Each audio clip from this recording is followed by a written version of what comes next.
এখন আমি আপনাদের সম্মুখে দেখাইতেছি এই যে মাদ্রাসার একটা বাচ্চা, তাকে আমরা ইসলামিক কয়েকটা প্রশ্ন করা হবো।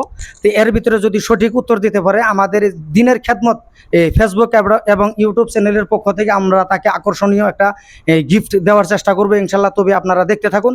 তে বাবা, তোমার নামটা বলেছে, তোমাকে আমরা একটা প্রশ্ন করবো। মুস্তাফিজুর রহমান। মাশাআল্লাহ, খুব সুন্দর নাম। তে তোমাকে আমি বলতে চাই ওজুর ফরজ কয়টা বলো তো? 4টি। ওজুর ফরজ 4টা। মাশাআল্লাহ, খুব সুন্দর উত্তর। এখন তোমাকে আমি বলতে চাই ওজুর ফরজের ভিতরে 3 নম্বর ফরজটা কি বলছো?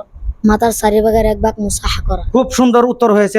তবে আমাদের এই দিনের খেদমত চ্যানেলের পক্ষ থেকে তোমাকে একটা সান্ত্বনামূলক একটা পুরস্কার দেওয়া হবে। এই পুরস্কারটা এখন আমাদের সম্মুখে আরিফ ভাই তোমাকে দিবে। তুমি খুব খুশি মনে নিয়ে আমাদের জন্য দোয়া করবে আর ভালো করে লেখাপড়া করবে। খুব সুন্দর উত্তর হয়েছে। দর্শক শ্রোতা, আপনারা দেখতে পারতেছেন ইনশাল্লাহ খুব সুন্দর হয়েছে। তো এইভাবে আরেকটা বাচ্চাকে আমরা এখন জিজ্ঞাসা করব। যেমন ধরে নেন, এই বস্তুগুলি সকল মানুষেরই প্রয়োজন, নারী পুরুষ সকলের প্রয়োজন। যেনারা এই ভিডিওটা দেখতেছে ওনারা অবশ্যই শিখতেও পারবে, এটার দ্বারা উপকার হবে মনে করি। গোসলের ফরজ হইল, তোমাকে আমি জিজ্ঞাসা করতে চাই গোসলের ফরজ কয়টা বাবা বলো? 3টা। গোসলের ফরজ 3টা। মাশাআল্লাহ, খুব সুন্দর উত্তর দিয়েছো। গোসলের ফরজ 3টা, এটা ঠিক আছে, সঠিক উত্তর। এখন 2 নম্বর ফরজটা কি বলো?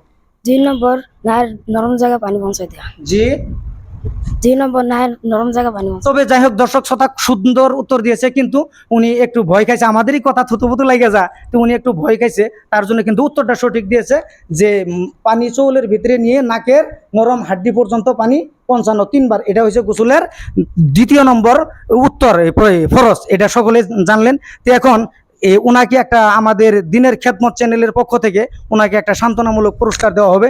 তাই এই যে আমাদের মাঝে সান্ত্বনামূলক পুরস্কারটা। তবে যাই হোক, তুমি এতটুকুন পেয়ে সন্তুষ্ট হয়ে যাও।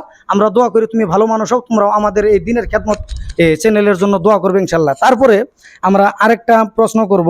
এর ভিতরে দেখা যায় কাকে প্রশ্ন করা যায়, কাকে প্রশ্ন করা যায়। তবে যাই হোক, তোমার নামটা কি বলেছো? আবু বকর সিদ্দিক। তোমার নাম আবু বকর সিদ্দিক। তবে যাই হোক, তোমার নামটা খুব সুন্দর। তোমাকে একটা আমরা প্রশ্ন করব এই দিনের খেদমত চ্যানেলের পক্ষ থেকে। জানাজার নামাজের ফরজ কয়টি? 3টি। জানাজার নামাজের ফরজ 3টি। মাশাআল্লাহ, খুব সুন্দর উত্তর দিয়েছে। এখন জানাজার নামাজের ফরজ 3টি, এর ভিতরে 2য় নম্বর ফরজটা কি বলো? 4 তাকবীর বলা। মাশাআল্লাহ, মাশাআল্লাহ, অনেক সুন্দর উত্তর দিয়েছে। তাই ওনাকে আমাদের দিনের খেদমত চ্যানেলের পক্ষ থেকে ওনাকে একটা সান্ত্বনামূলক পুরস্কার দেওয়া হবে। আমাদের হাফিজ মাওলানা মোহাম্মদ হরব আলী ভাইজান দিবে। তাই তুমি সম্মান যদি ছোটও হওয়া, তবে মনে করে এটা বিরাট বড় একটা সম্মান। এতে আমরা দোয়া করি আল্লাহ তোমাদেরকে ভালো মানুষ বানাক, আর তোমরাও আমাদের জন্য দোয়া করবে। আর এই যে সকল ভাইদেরকে বলতেছি, এইভাবে আমরা মেহনত করব, খেদমত করব। প্রত্যেকটা মাদ্রাসার হুজুরদেরকে বলতেছি, আপনারা এই ছাত্রগুলিকে নামাজের ফরজ, নামাজের ওয়াজিব, নামাজের সুন্নত, নামাজের মুস্তাহাব বা গোসলের বিভিন্ন এইগুলি ছোটোখাটো মাসলা মাসাইলগুলি শেখাবেন। আমরা প্রত্যেকটা মাদ্রাসা যাব, কিন্তু সকল হুজুরদেরকে বলতেছি এই ভিডিওর দ্বারা যে আপনারা মোটতে সকল ছাত্রদেরকে শেখানোর চেষ্টা করবেন। আমরা প্রত্যেকটা মাদ্রাসা যাব ইনশাল্লাহ। তো সবাই ভালো থাকুন, সুস্থ থাকুন, আমাদের জন্য দোয়া করবেন।